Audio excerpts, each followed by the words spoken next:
Life. परत आले बघ तुझ्याशी गप्पा मारायला. पण तुला तर माहिती आहे ना, ते आपलं रुटीन आहे. It's our time.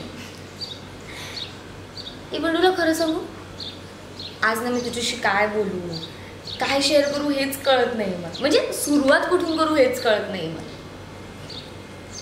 गेला आठवडा खरंच माझ्यासाठी खूप स्पेशल होता. माझा बर्थडे होता आणि really my birthday was full of surprises. म्हणजे खूप कॉल्स, खूप मेसेजेस आणि फ्रेंड्सने माझ्यासाठी कॉलेजमध्ये केक सुद्धा आणला होता.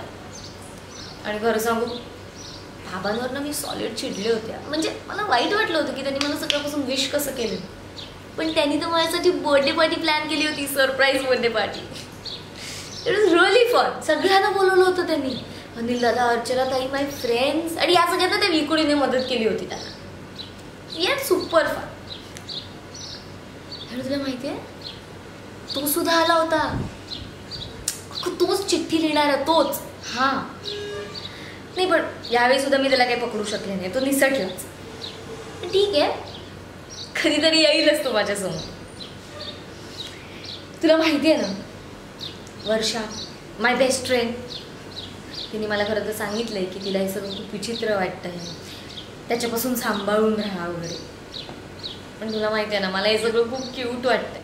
आय मीन, जो मुलगा कवितेतून व्यक्त होतो तो खूप क्यूट असेल, खूप निर्मळ मनाचा असेल, तो डेंजरस कसा काय असू शकतो. So let's see. आमची भेट होईलच. खरं तर मी त्याच दिवसाची वाट बघते. आणि तुला तर माहिती आहे, एकदा भेट झाली की मी लगेच तुझ्याशी गोष्टी शेअर करायला येणार. So as of now, bye.